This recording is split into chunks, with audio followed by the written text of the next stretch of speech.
سلام. سلام کمال جان. کجایی؟ شما کجایی؟ ما تو راه خونه عباس آقاینا. رسیدیم بریم تو، منم تو راهم. شما بیایی با هم بریم تو بهتره. ما دم در وای میستیم تا شما خودتون رو برسونید. فقط بی زحمت شامم بگیرید. چشم.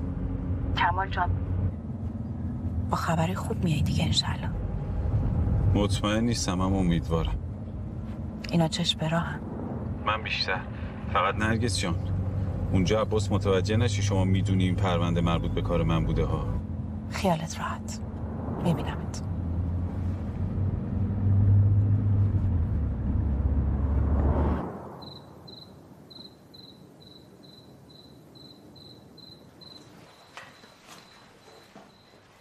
بفرمایین. کمال جان، محسن بیا یه لقمه غذا بخورین جون بگیریم. من چیزی از گلوم پایین نمیره.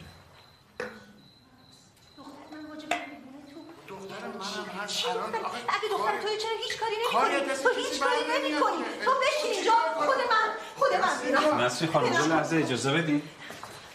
نسری خانم یه لحظه خواهش میکنم.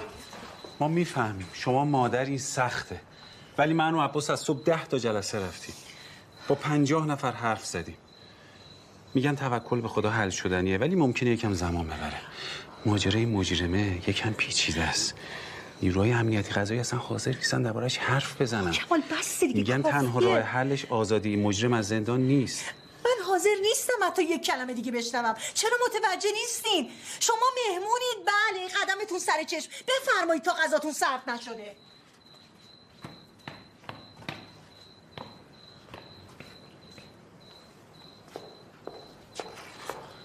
عباس کجا میره؟ گفتش که اگه نتونیم مشکل رو حل بکنیم میرم با کسایی صحبت میکنم که شما میشناسیدشون. تو که میدونی این موضوع نباید پخش بشه عباس. جای غریبه نمیره، میره خونه جمشید زاده. خب اونم که نماینده مجلسه، میخواد از سیستم قضایی امنیتی پیگیری کنه دیگه. من قبلا باهاش صحبت کردم، گفتم اگه اومد خونتون به خانمت بگو یکم آرومش بکنه.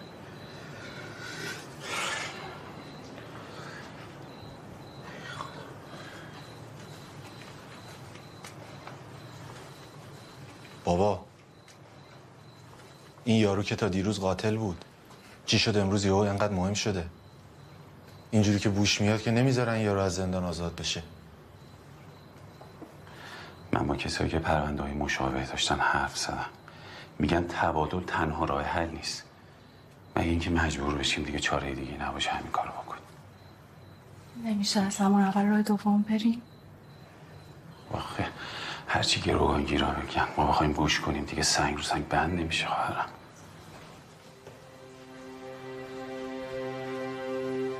چطور ممکنه؟ ممنون که خبر دادی. افشین بود. خب با نفوذیشون قرار اجرا کردن از گروگانگیری خبر نداشته. مگه میشه؟ قطعا آدمای خودش دنبالشن آزادش کنن دیگه. یا خودشون این کار کردن یا سپردن به کسی دیگه. وقت چطور ممکنه خودش ندونه؟ میگه وقتی سمین هدایت دستگیر شده نیروهاش رفتن تو لاک امنیتی. میگه فعلا از دست ما کاری بر نمیاد. حالا باید چیکار کرد؟ نمیدونم.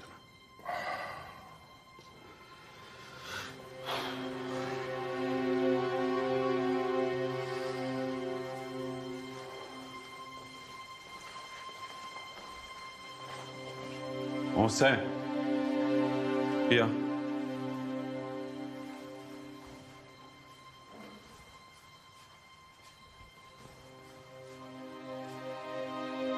قراره فردا جلسه برگزار کنه. برای تبادل تصمیم بگیره.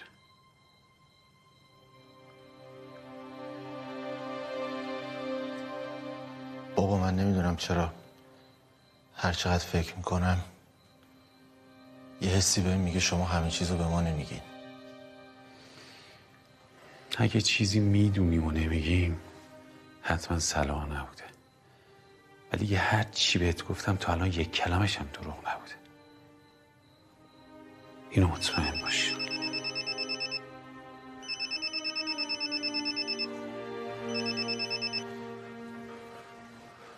الو.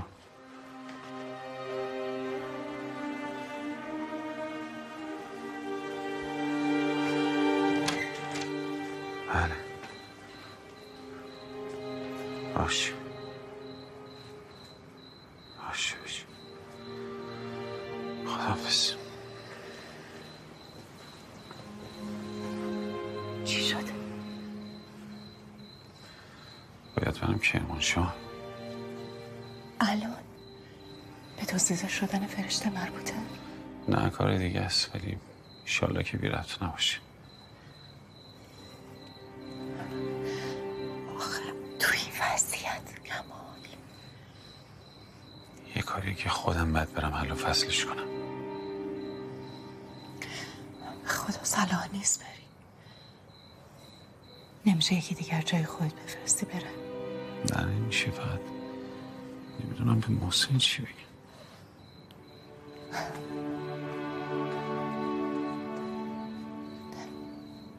تو نگران نباش، با من. تو برو به کارت برس.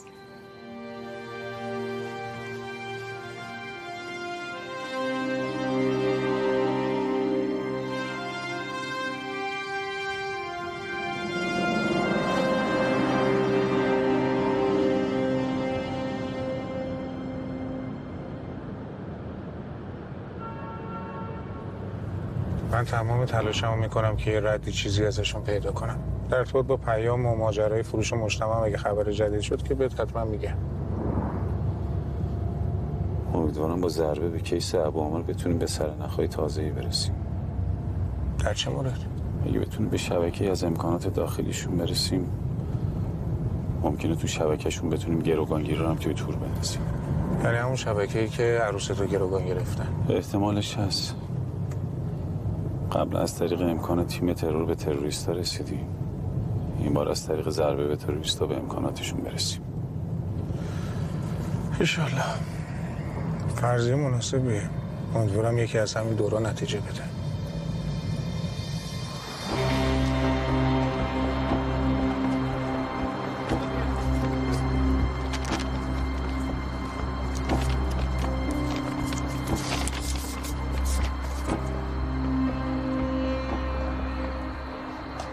این چیه؟ وکالتنامه. مگه نگفتم وکالتنامه رو به نامم بزن؟ چرا اسم خودتو نوشتی؟ مگه تو مشتری آوردی که اسم تو رو بزنم؟ آقا مشتری نکن. مشتری رو آوردی ولی بقیهش به تو هیچ ربطی نداره. من باید با کامران حرف بزنم. تو کارتو درست انجام بده. به کامران میخوای چی بگی؟ آقا اگه کارو به تو سپرده که با یه لاک غلطگیر اسم منو پاک کن، اسم خودتو بنویس.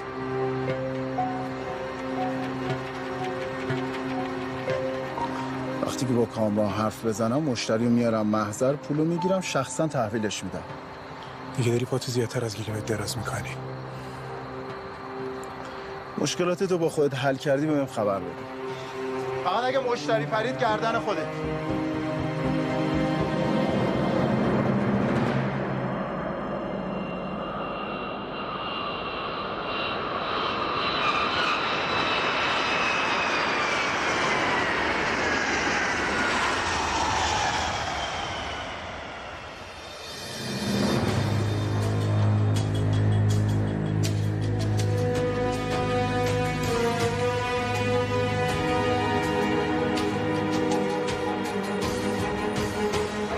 تعارف میزدی برگرد، بر چی با این ماشین اومدی دنباله؟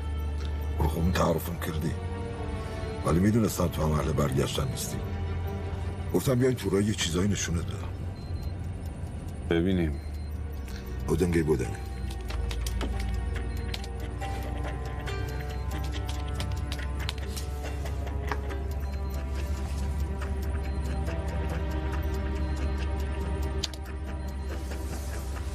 این مال کیه؟ دیروز حدود 12 ساعت طول کشید تا کشف رمز بشه. پس پایین حساب تا فردا میرسه. به امید خدا. همه چی آماده است؟ تلاشمون رو کردیم که آماده بشه. او تصویرانه بودنه. یکی از خونه‌های تروریست هاست که فعالیتشون بیشتر از خونه‌های تحت نظر ماست. روبروش هم یه ساختمونه در حال ساخته که ما توش مستقریم. چند نفرن تو خونه؟ عکس و مشخصات 7 نفر که به ترتیب طی 2 هفته وارد خونه شدن. ایرانی، عراقی، اروپایی، ابو عامر عربستانی هم که اگه از راه برسه احتمالاً کارشون شروع کنن. عکسی ابو عامر دیدنه. ابو عامر حنیفه، اهل عربستان. خدمت شما. او اکسلت شده. یکی از منابع تو سفر حج گرفته. 3 تا جلیقه انفجاری، 6 تا کلاش، شاید 12 تا نارنجک، 10 قبض سلاح کمری و حداقل 600 میلیون تومان پول نقد تو خونه است. شنودای سوژه ها رو رندام بذار گوش کنم. ضمناً یه سری لباس کارگری هم هست که باید بپوشی. مطمئنم با این سروز نمیتونیم جلوی دیدبان تروریستا وارد خونه مراقبت بشیم. من مشکل ندارم. تو چی کار میکنی با این تیپت؟ من مهندس ناظرم دیگه. بذار بشنم. بایدن با جویلره.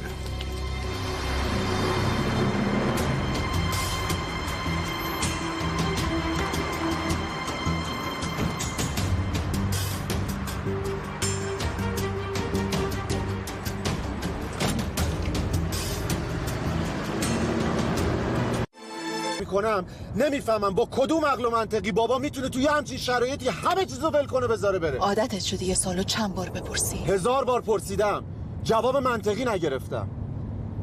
خب چرا همونجا چیزی نگفتی؟ الان چون آبروداری کردم باید جواب پس بدم؟ آبرو؟ اگه میخواستی آبروداری کنی همونجا خونه پدرزرت یه حرفو پیش نمیکشیدی. من اگه به عمو عباس حرفی نمیزدم که میگفت اینم عین باباش بیخیاله. محسن من اصلا نمیفهمم الان مأموریت مهمتره یا اتفاقی که برای من و عروسش افتاده.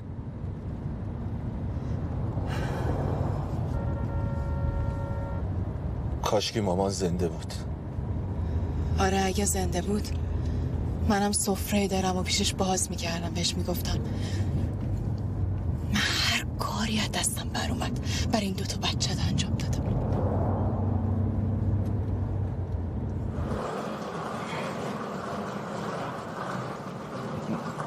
بفرما. اینم آقا مرتضی خون، یکی از گشتکارهای درجه‌ای که منطقه شدن. سلام آقا کمال. سلام، خدا قوت. مخلصم. گفتم منتظر باشن بیام همگی با هم بریم. ماشین کی میرسه؟ رفتی گچ بار بزنم تا من برم یه چیزی بگیرم بخوریم، تا هم لباساتو عوض کن. باشه. بله. من یه تلفن بزنم. خواهش میکنم.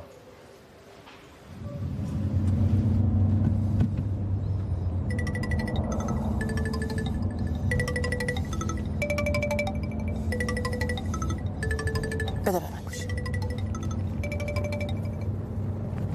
الو محسن. محسن جان. سلام. سلام پسرم، حالت خوبه؟ به نظرتون باید حالم خوب باشه؟ گله و دلخوری رو بذار برا بعد. امیدوارم بعداً بتونم پیداتون کنم که گلایه‌هامو بهتون بگم. تلفن زدم بهت بگم کلی آدم دارن رو دزدیده شدن فرشته کار میکنن. اگه من اونجا نیستم فکرم که اونجاست. لازم بود توی این مأموریت خودم اینجا باشم وگرنه کنارتون میموندم پسرم. خوبه بازم یه کاری میکنید که ما فکر بکنیم هنوزم جز خانواده‌تون هستیم. شما همه زندگی من هستی. حق داری گلگی کنی. ولی منم بیشتر از اینو از تو انتظار دارم. بله، همه از ما انتظار دارن. فقط ماییم که حق نداریم از کسی انتظار داشته باشیم. خیلی خوب، وقتی برگشتم بیشتر حرف میزنیم. بابا امیدوارم وقتی برگشتین یه جواب قانع کننده برای من داشته باشین. خداحافظ. گوشو بده محمد. الو کمال جان. سلام. سلام خواهر. محسن خونه عباس اینو بد اخلاقی نکرد که؟ نه خیالت راحت باشه. شرمنده. ما همه زحمتمون گردن شماست. این دفعه بیشتر. خواهش میکنم. فقط مراقب خودت باش. شما هم همینطور. خدا نگهدار.